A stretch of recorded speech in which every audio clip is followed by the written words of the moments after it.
again, baby. Hey there, guys. Welcome back to another Team Kitchen Fable video. My name is Cody Fuller, and I'm joined by my teammate and Road to Nationals winner, Chad Spencer. We're Heyo. bringing together a Blitz gameplay video. It's not something we've done on the channel a lot in the past, but we're looking to do a little bit more of it. And if you like this kind of content, we invite you to comment below.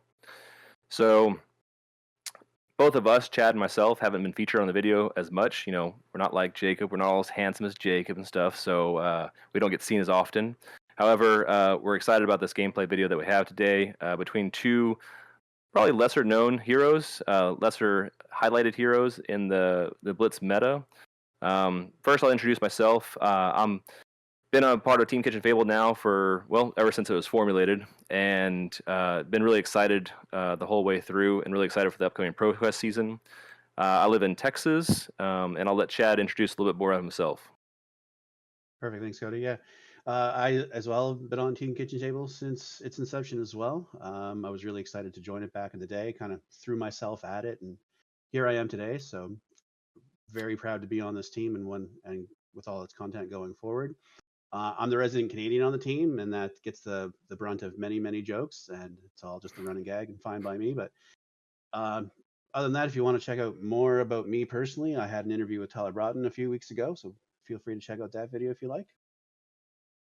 Great. Thanks, Chad. So today we're bringing Data Doll, at least I'm bringing Data Doll to the table, and we have Chad over there on Kassai. We are, let's see, I wanted to bring a fun hero, a not as played hero, which is Data Doll, which I think got some significant upgrades with the new Everfest cards.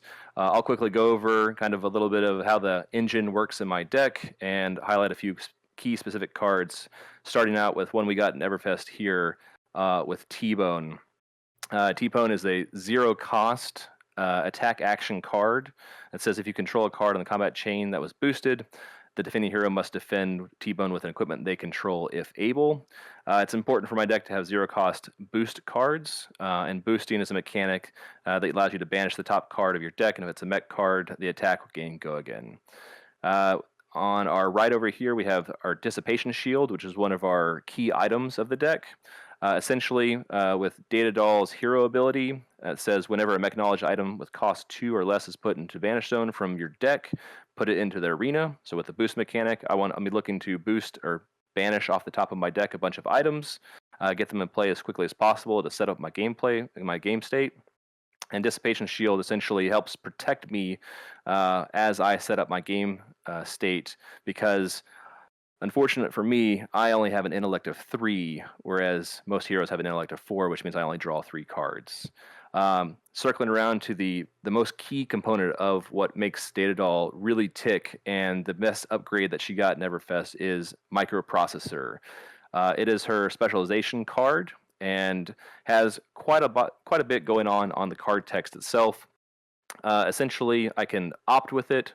I can draw a card and then put a card from my hand on top of my deck. I can just banish card off the top of my deck. And essentially, I can do that up to 2 times in a turn, because the first time I do it, I gain 1 action point back. So that's a little bit about Data Doll and how she works, and hopefully what I'll be trying to do. I'll kick it over to Chad for Kassai. Yeah, it looks pretty spicy. I'm interested to see this actually do some work. I think it's going to get you a lot of value, especially if you can see it on the first couple turns. That's going to drive your deck home for sure. As for me, I'm running Kassai. I'm running some of the new Everfest cards as well, weaved into pretty much a standard, I would think, Kassai list. Couple keynotes though. I'm looking to get Go Again as much as possible. So with Blade Runner, it is an amazing attack reaction. It's also a common, so this slots into a lot of commoner decks that you might be looking to play.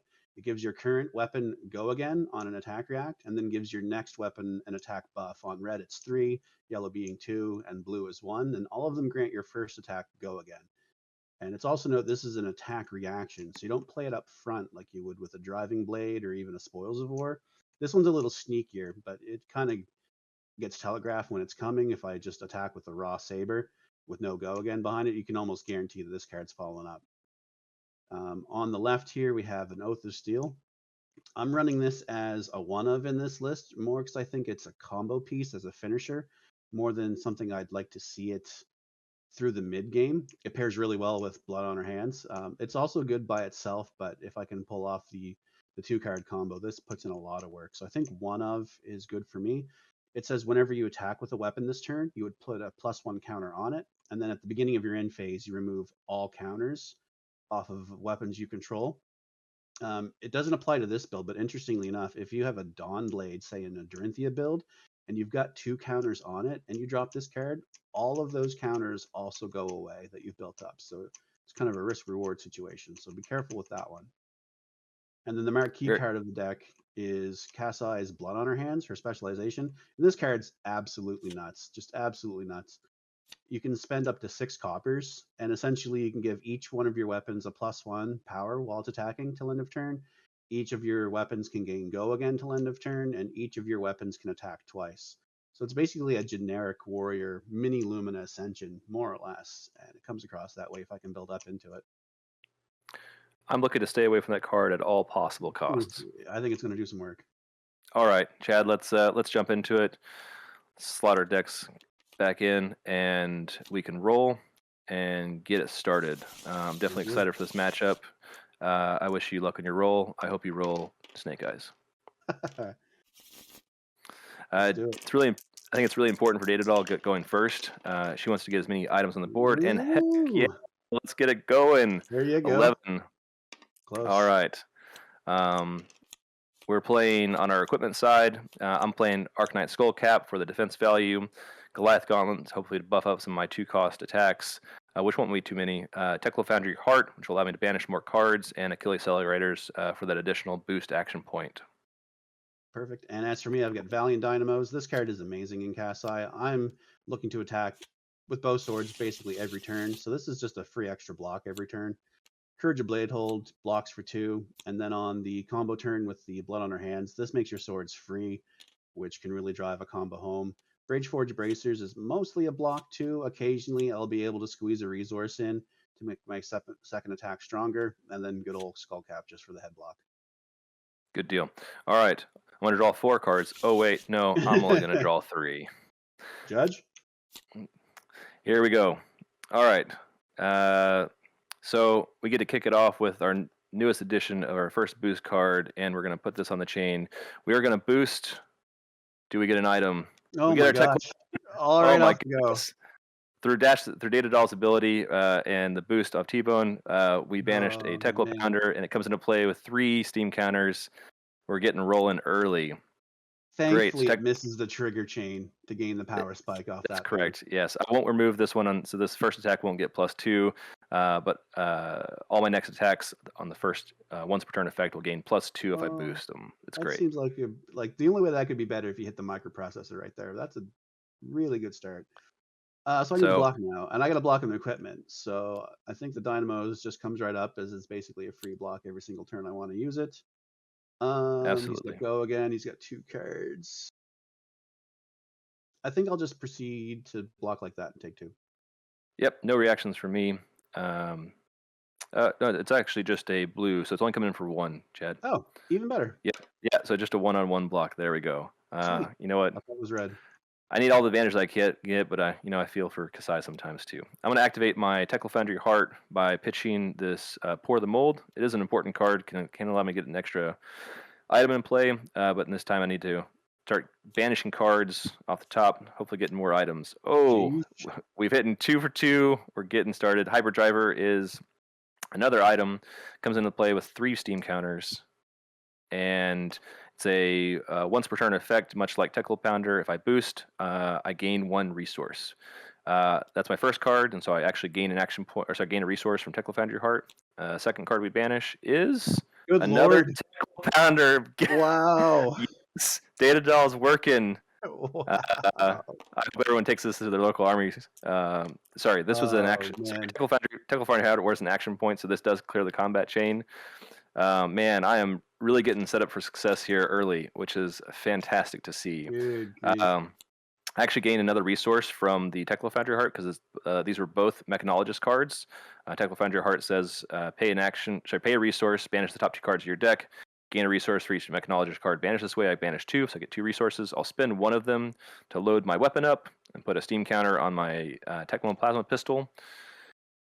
And I feel pretty good about that first turn. I'm going to Arsenal. Yeah, I'm going to Sigil. Oh, During your goodness end step, gracious. or That's before fine your with end me. I have no sigils this here. I will move to instep, and I'll draw up my intellect, which is 3. And I'll draw 1. So I got some choices here. Let's see. I can probably hold on to this. Actually, I don't want to see this card right now. As much as I love this card, seeing this card on your first turn is not ideal. So I'm going to pitch this to the bottom. I don't need this right now. I probably don't need this for probably 3 more turns at least. I'm going to play a driving blade with it. All right. So Kassai's already starting to go wide on us. Starting to go wide, and I think I'll pitch Glint and swing with the sword for 5 and go again with 2 resources up. All right. So we do have a little bit of a disadvantage here because we have so few cards. So we really can't afford to block from hand early in the game because we're really just trying to get set up here. We have a good setup started. We're coming in for 5 go again, and if I block with an attack action card, Centauri Saber is going to get pumped by 1, so I have to keep that in mind when I'm blocking so I can block efficiently. I'm going to choose and declare no blocks. I have no reactions. Perfect. I drew the best thing I could possibly draw on turn 1, which is a Fate Foreseen out of Arsenal. We will opt 1. Fate Foreseen works well with Data Doll because I get to see the top of my deck, so if I want to banish that card, potentially. And actually, I'm going to leave it on top. So maybe it's an item. I'm going to take 1 defense unless you have, one damage unless you have any other reactions. Nope, no further action. I'll take 1. Go to 19. Right. I will break the combat chain though. Since I hit, I can activate my Brage Forge bracers, spending a resource to give this sword a +1. And since Kassai says my second sword is free, I'll just throw it up there for 3. Yeah, we don't like to see that. Not much I can do about it. I am at lower life, so I could throw my skull cap here. But we're kind of sitting comfortable here, so I think we're actually just going to say no defense. I have no reactions. I'm just going to take 3 damage here. It's not too big of a deal to get me down low. I still have some room, and I think I'll be all right. All right, I'm going to move to my end turn. Since I hit with both my swords, I'll generate 2 coppers, as Kassai's ability states. If I swing with both weapons, for each one that hit, I make a copper. Since I swung with both, I remove the counter from my Valiant, and I will move to Arsenal. Yeah, it's a good turn for Chad. I think that he's getting good value out of hitting twice. The breakpoints weren't really good for me to block with my equipment, so I chose not to. Because I wasn't going to stop that hit unless I blocked with a card from hand, which I definitely didn't want to do. I'm going to enjoy a 4-card grip. Thank you very much. Yeah, you enjoy that 4 cards. 25% more cards, or actually, 25% more cards than I have. So I don't know. We're gonna all these items. That does work. Start our turn out with a high octane. Oh, here we go. Really getting things started here. We're gonna pitch. Ooh, actually, I'm not gonna be able to play this card. Hold on one second. I gotta think through this play line. Actually, yeah, I'm actually gonna pitch this yellow zipper 0 to 60. So I'll pay for the high octane. High octane says draw a card when I play it, so I will draw 1 card. And whenever I boost a card this turn, I gain 1 action point. And it's a non-attack that has go again. And we will do it right away. So we're gonna come in with another 0 to 60. I'm gonna boost. And what do we get? We got an induction chamber. We are hitting all items all the way through.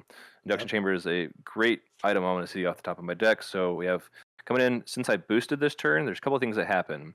So triggers that get put on the stack are Teclo Pounders gets removed, and this Teclo Pounder gets removed. So this attack's not coming in for just 3, which is its base attack. It gets +2 from this Teclo Pounder and +2 from this Teclo Pounder. So this attack is coming in for 7, go again, and I remove a counter from Hyperdriver, and I gain a resource. All good things that I'm doing here. 7, go again. That's a lot of value, for sure. 7 is no joke. 7 is no joke. No joke at all. Let's see. Thinking about what I've got down here and possible blocks. I'm going to throw this up because this is essentially a free block every single turn. I can pull it off. So there's no reason not to throw that. Especially if you think you're going to follow with both your swords, throw this up there. It's a free 1 block. As for something else, though, I think I can actually block this with this card. As much as I don't want to give up this card, I have other ways. So I'm going to block for 4. Sounds good. I have no reactions. I'll take 3. Great. So again, every single turn that I'm able to activate Technical Foundry Heart, I'm going to be doing that because I just want to banish cards off the top of my deck. So I'll pay a resource that I have 2 floating, go down to 1. We'll banish the top card of our deck. It's a zipper hit. We gain a resource. Second card. Oops, flip both of them here. It is an item card, actually. Nice. Optical Monocle. It is an action point, so it does break the combat chain, giving your boots back to you. But 5 counters, is it not? it is 5. Yeah, it comes in with 5 steam counters. I can remove a steam counter. I can opt 1. I can do that again as many times as I want for as many steam counters there are, because it has go again when I do that. I do have 2 resources floating here, and I'm just going to choose. I could load up my induction chamber here because it doesn't have a steam counter on it yet. However, I have another item in my hand that I really want to get in play, which is Dissipation Shield. This is going to help just soak up some damage on your turn. It comes into play with 4 steam counters. I remove one at the beginning of my action phase, but as an instant, I can destroy it to prevent X damage, where X of them are steam counters on it, from a source that is dealing me damage, essentially. Cost me 2 resources. Oh, yep. I've missed something along here. When I boosted the 0 to 60, I gained an action point, so I actually have 2 action points. When I played the Dissolution Shield, I used one of my action points. So I have 1 action point remaining here. I could shoot the Plasma Pistol for 2 here. I don't think it's really great value to do that because ideally I can get another item in play, which is a Plasma Purifier. Potentially that's next turn. Hopefully it is. So I'm actually just going to pass the turn with a full setup here and let Chad go. I feel pretty good about my turn. Yeah, that seems pretty good.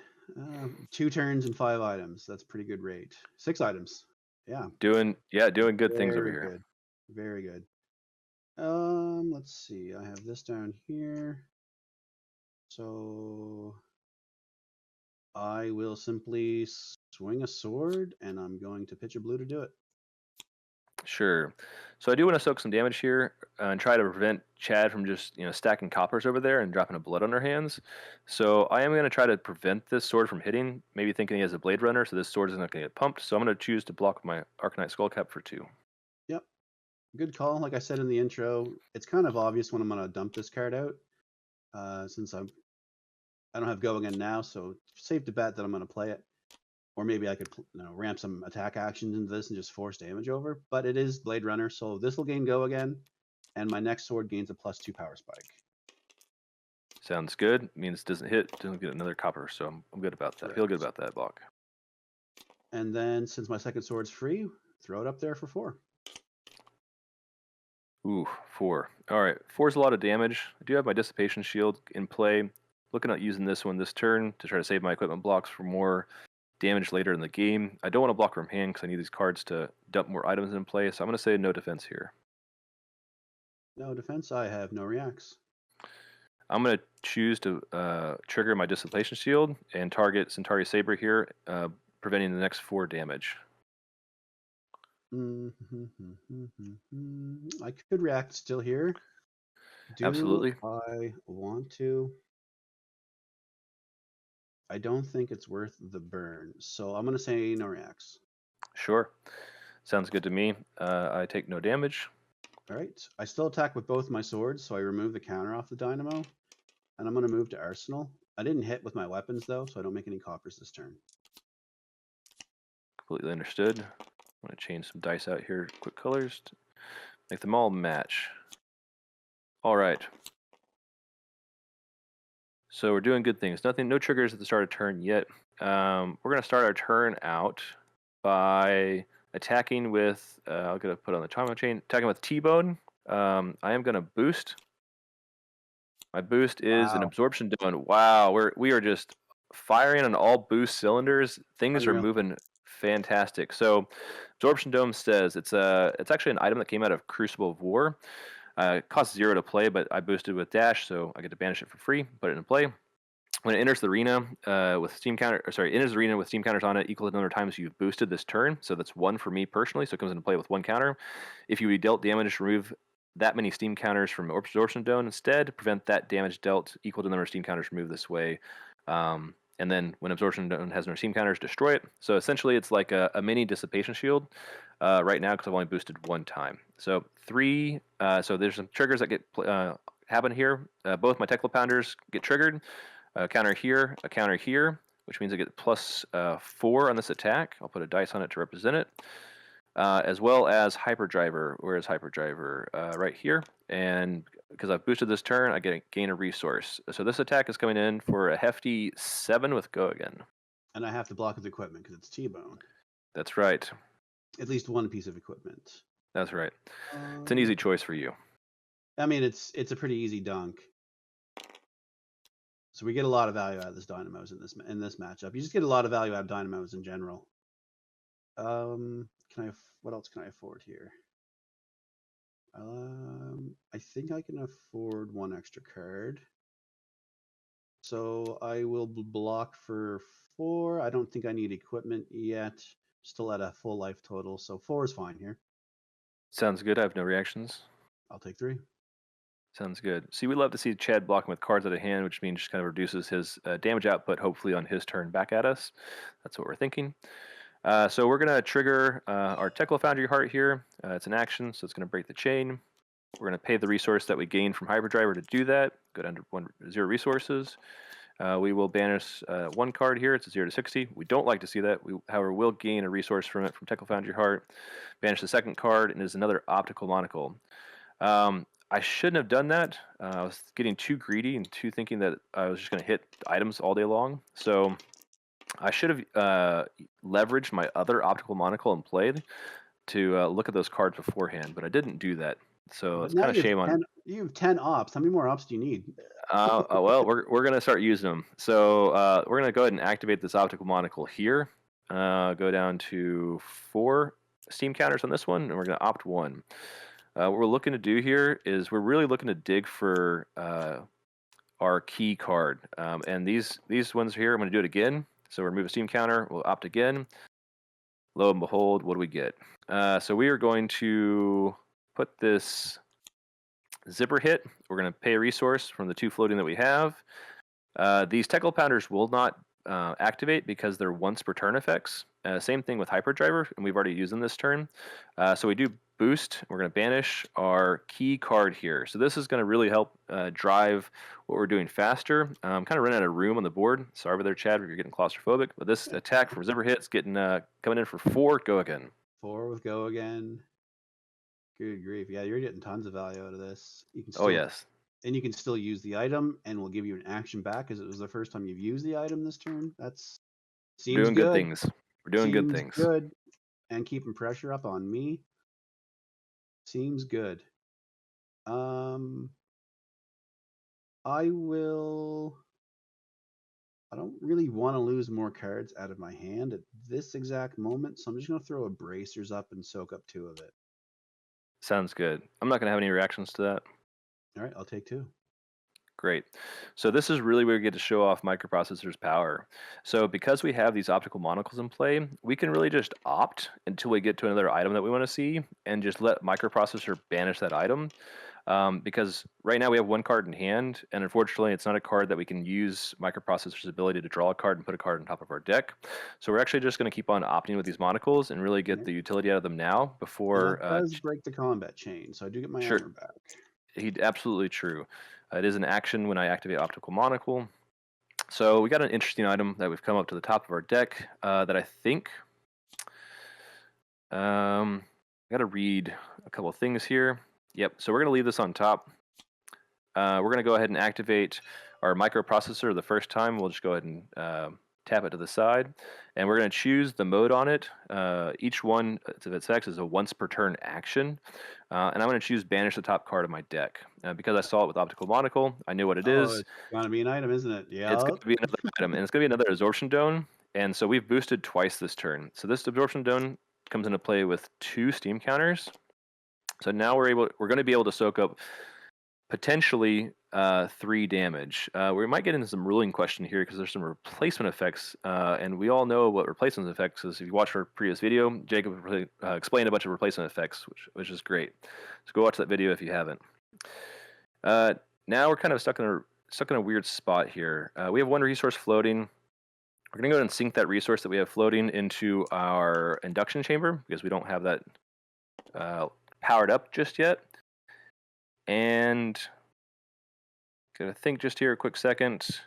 Yeah, so we're just going to the card that I have in my hand is not a great card to have in hand or an arsenal for that matter. So I'm gonna go ahead and remove a counter from my Technical pistol and shoot you for 2. And well, since I'm at less life, this sounds like a good time to throw a skull cap in. Fair enough. I'm gonna actually react with my induction chamber. Very nice. And remove a steam counter to give my pistol go again. And then we're just gonna pitch the support of the mold to gain a resource and load up our pistol again. So we have a pistol ready to go, and we have our action points still at this point in time. And so I think we're gonna take a chance on microprocessors. Might as well just get the full utility out of it. And we're going to go ahead and opt 1. And it's going to be the last action that we take this turn, but it's just going to allow us basically a free opt. We don't have any resources floating. Wow, this is a very interesting card that came to the top of the deck. Don't really love to see it where it is. I have 20 cards in deck, so I probably won't see this card again if I don't draw it. I'm going to take the risk, because of where we're at in life totals, to leave that card on top. And I'm going to end my turn and draw 3 cards.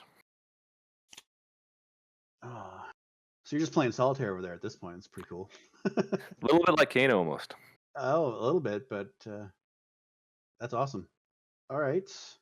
My turns are a little more straightforward. I'm going to play a Spoils of War. So my next weapon gains +2 power and go again. Whenever a weapon I control hits this turn, I'm going to generate 2 coppers. So that can make me a whole lot of coppers this turn. I'll pitch a blue to do it, leaving 2 float. And then I'll pay 1 to swing with the saber. This is 4 with go again. All right, so we do have our 2 absorption domes in play here. Say if you would be dealt damage, remove that many steam counters from absorption dome instead. So I got 3 damage kind of just sitting on the table, or 3 defense sitting on the table.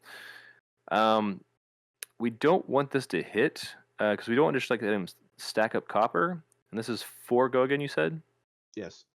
And we are at higher life total, which is kind of in a weird spot for Data Doll, so our skull cap is turned off right now. I don't think I care about the hit so much, so we're just going to say no defense.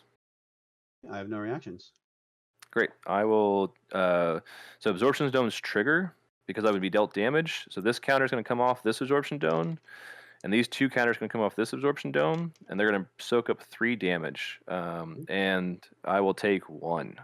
All right. Since I hit, Spoils will make 2 copper tokens. Yeah, we're not excited about that. I am. I don't know why you're not. And I've got some resources floating. Now, since my weapon hit, I have 1 extra resource floating. The second saber's free. I'll use the Brageforge Bracers and dump a resource in so that the saber gains +1 power. And it's free, so I'll throw it in for 3. Does not gain +2 off the spoils, but it will gain coppers if I hit. Yep, so if this one hits, Kassai's ability is going to trigger, getting 2 coppers plus 2 more off the spoils, so you're going to be floating in the money pool soon enough. We have kind of an interesting hand here because of what we knew we were going to draw. So as you can tell, items on the board, they have 0 defense value, so you can kind of get stuck between in a weird spot with Data Doll with your hand and not blocking very well.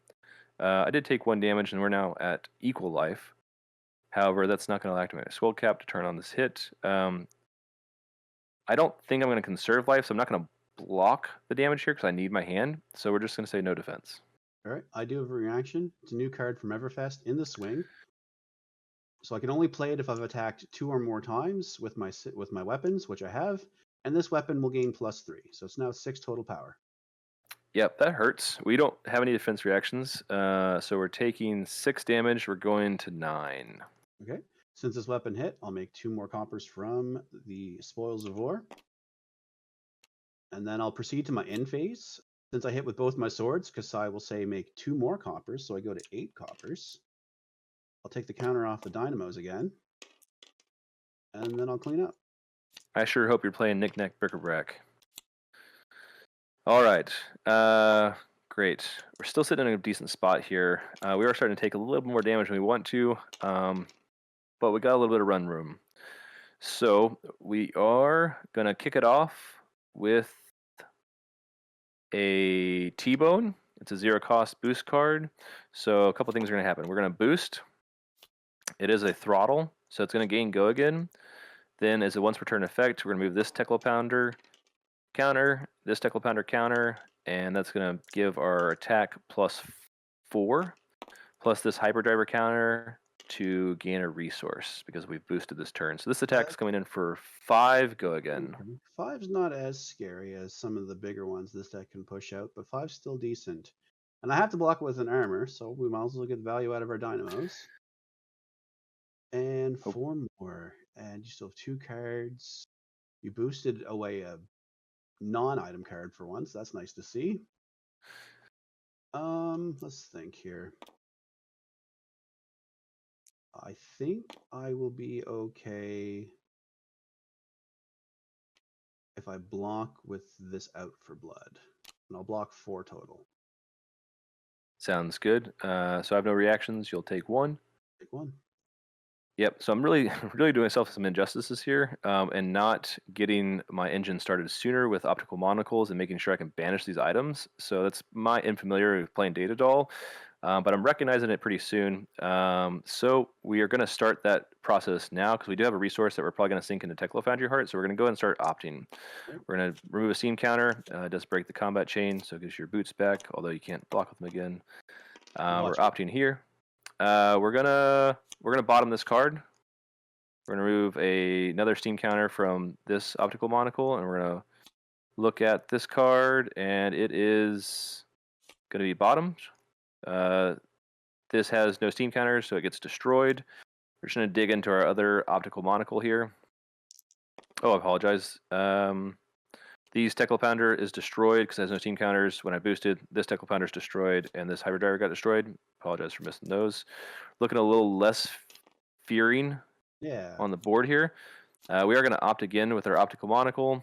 Got to remove steam counter. Apologize. And yeah, that still.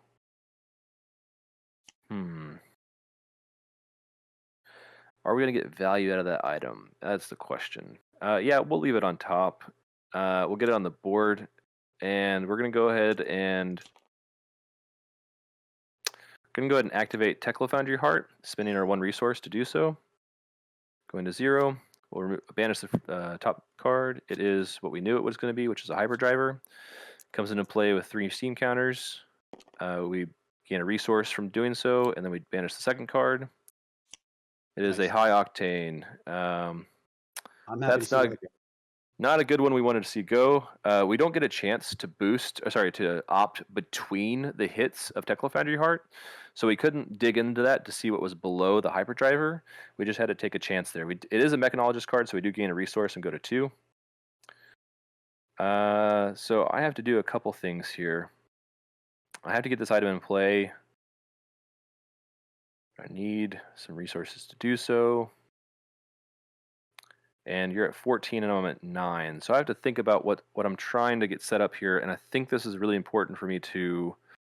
I hope I can survive your next turn. That's what I'm really trying to decide right now, if I can survive your next turn or not. I'm going to go ahead and just get myself set up for next turn, and we're going to set this Dissipation Shield on the table. Well, it's definitely going to help you survive, at least. It is definitely going to help me. It comes into play with 4 steam counters, hopefully preventing up to 4 damage. That uses my action point, and I will go ahead and end my turn. All right. Not a bad we do know how many items are in the deck, so we do know that we're kind of running out of them because we're running through them so quickly. 16 cards left. Yeah, we have to be in consideration of that. Oh, wow. That very fact. Well, I think it's time, Cody. Uh-oh. To get some blood on my hands. Yeah, didn't want to see this card here. So, as a cost to pay it, I can pay up to 6 coppers, so I will, and I have some to spare. And for each copper that I spend, I can choose each mode up to 2 times. So each of my weapons are going to gain +1 power while attacking this turn. Each of my weapons are going to gain go again while attacking this turn, and each of my weapons are going to be able to attack twice. It's a very powerful card. So I get 4 swings of at least 3 power, which is already a good rate. To All facilitate things I this, don't want to hear. I probably should have blocked with this last turn, but I thought he might have followed up with another boost attack or even a pistol. So I kind of lost out on the potential of the courage, but I'm going to break it regardless. Because now my sabers are absolutely free for this entire turn. On top of that, I'm going to play a slice and dice. New card from Everfest in red. So whenever I attack with a sword or a dagger this turn, if it's my first weapon attack, it will gain +1. And if it's my second weapon attack, it will gain +3. Staring at a lot of damage here, Chad. A lot of damage coming across here. So each of my swords have +1 from the Blood on Her Hands effect. They're also free. They're also going to attack twice, and they're also going to negate a power spike up front. So we're going to throw the first one in. This comes in for 4 with go again.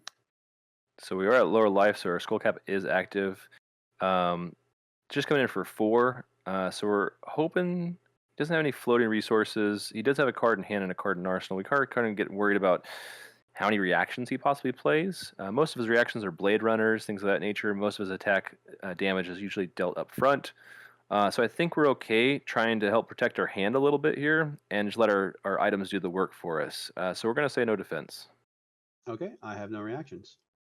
I'm going to destroy my Dissipation Shield to soak all 4 of that damage up and shield me. Value out of it immediately. Can't complain. All right, so since this attack has go again, and it's allowed to attack twice, I will swing it again. This time it's coming in for 1, 2, 3, 4, 5, 6. So some of the things about this matchup that are a little unfortunate for me is that due to Centauri Saber's effect, it gets a +1 power spike when I block with an attack action card, and basically my deck is attack actions and items. So either cards that give it a power spike or items that don't block at all. So not great here. This is the second swing for Centauri Saber, so we don't think this Saber is going to swing again unless he's running Twinning Blade, which could be quite the powerhouse card in this deck. We don't think he's playing Twinning Blade here, so we're probably just going to block this Saber for as much as we can with our equipment and possibly a card from hand. You said 6 damage? Correct. Yeah, so it still is going to come over the top if I equipment block it and 2 card or a single card block it, which is not great. Not great to feel. We do need to figure out how we're going to survive this turn because it's looking like it's getting to that stage of the game. We're going to block for 6 damage. 2 from Technical Foundry Heart, 1 from Skull Cap, and 3 from T-Bone. All right, since you block with an attack, I'll gain a +1 counter. This is true. Any reactions? I'm at 7 power. Let me think here for a second. 7 power. I've got another 6 coming in at minimum.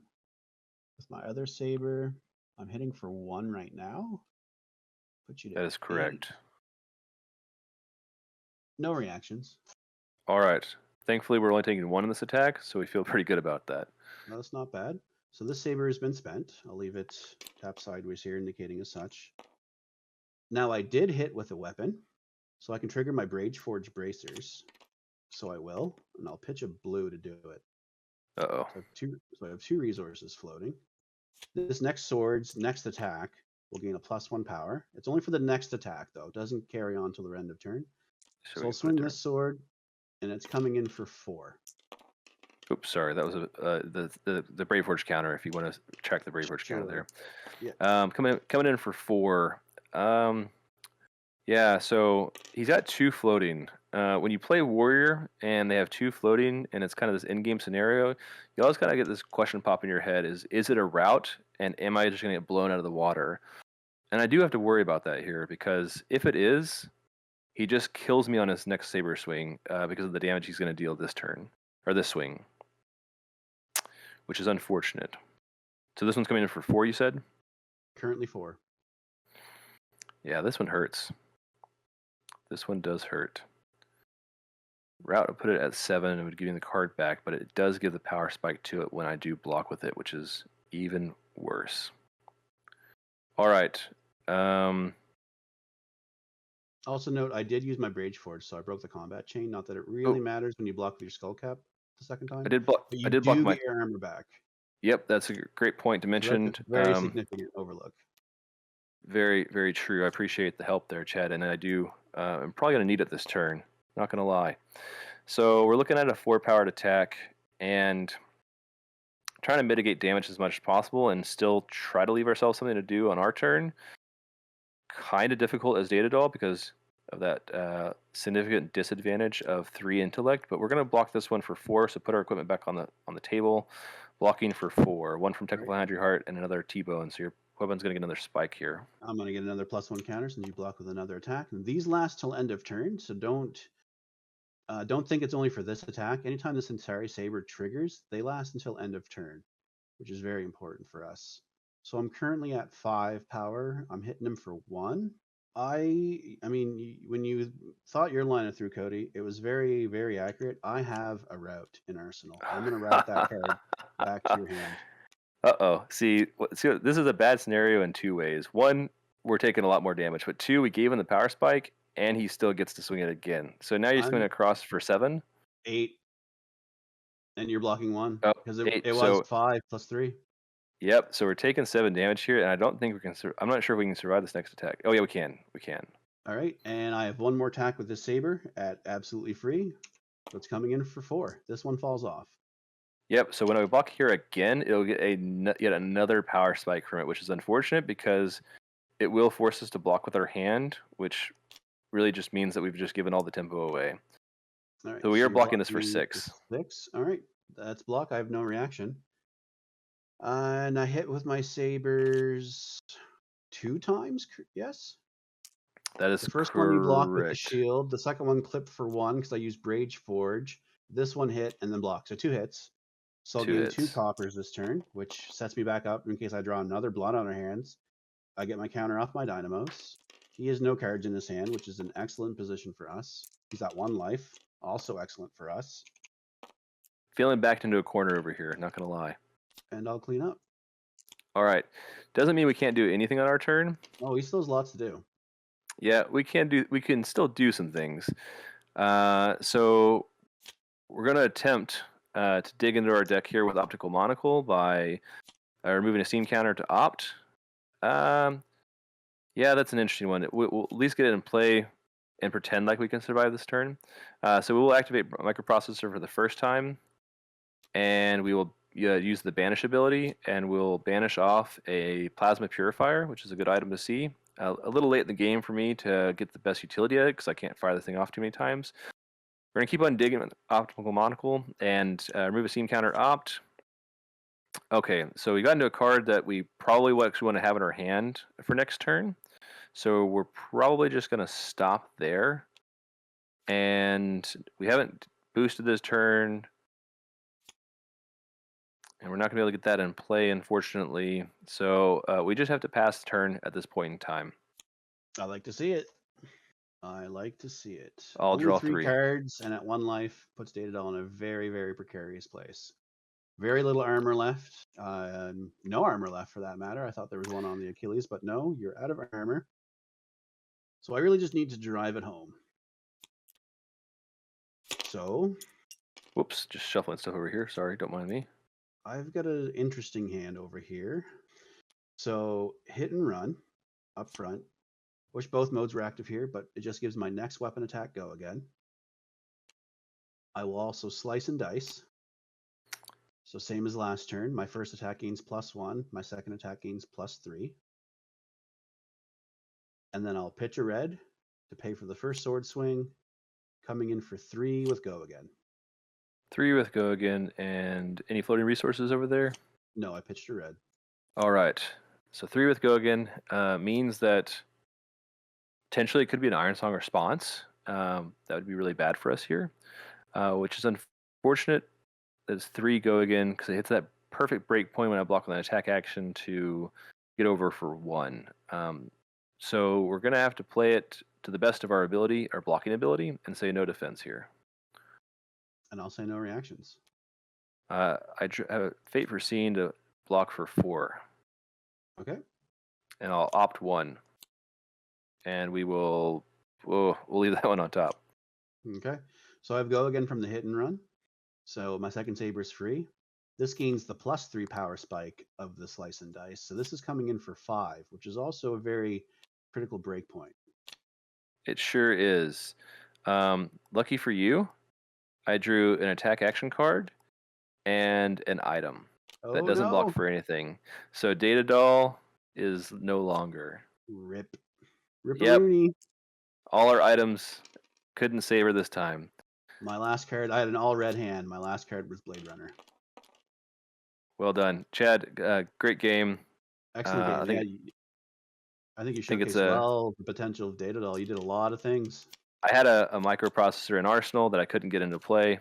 So a little unfortunate I couldn't showcase the true dual power of microprocessor and really start calculating all kinds of items into play. All right, so we're going to go into a little bit of a wrap up here, and I could notice right away I made some key fundamental mistakes, specifically with optical monocle. So when I was able to get two optical monocles in play, and have this microprocessor in play, I was staring at so many dice, so many counters, so many steamed items on the board that I wasn't really paying attention to what my true potential was with the power of these two cards working together. So I lost a little bit of potential there because I got a really great start, but lost a lot, no pun intended, lost my steam early on. Chad, what was some of the successes for you and what made the deck work? Nothing stood out as above average. My deck list does run, I think it's upwards of 17 different ways across driving blades, across blade runners, hit and runs, spoils of war, glint the quicksilvers. I think there's upwards of 17 ways for me to swing with my saber with go again and swing the second one for free. So it wasn't unusual for me to have 2 attacks essentially every turn. The blood on her hands, though, I drew that right on time, sitting on a stack of 8 coppers, and that's really what sealed the game, was me able to drop your hand, drop most of your defenses and your life total, and just maintain the aggro pressure at that point. So blood on her hands is showing to be a really, really, really strong card when you get it in the mid game. Like I said, you want to see it around 6 coppers is the dream, but you can still make it work with even 4. 4 is not a bad option either, but you want to see it probably mid game, probably turn 3 or 4. It would be the best scenario to see that card. But other than that, I think the deck worked as intended. I got massive value out of my dynamos every single turn. I got agree. blocked with it 3 or 4 times, soaking up damage. I also run the warrior fridge defense of all 2 armor blocks. I missed out a bit on my Courage of Blade Hold block and just burned it anyway for the turn, but it was definitely worth it. Absolutely. Yeah, I think you got some really powerful turns there with Kassai and really showcased her ability to defend well and still put out some really good damage. Yeah, because I mean, through the course of a Blitz game, 4 life off those dynamos, being able to block 4 times or 3 times through the course of the game is just immense value. Well, Chad, I think it was a great game to showcase some of the not as played heroes in Blitz. I had a ton of fun playing Data Doll. For those out there that are able to watch, we appreciate you watching. If you enjoyed this type of content and you want more Blitz gameplay footage, leave us a comment and like below. And tell us who your favorite hero is or who you'd like to see featured on the channel. And we'd be happy to brew up some decks. If you want to see these deck lists, we'll comment with the deck lists below if you wanted to see what we had inside our decks. And so you go take them to your local armies and play. We appreciate you joining us. And until next time, we'll catch you guys later. See you later.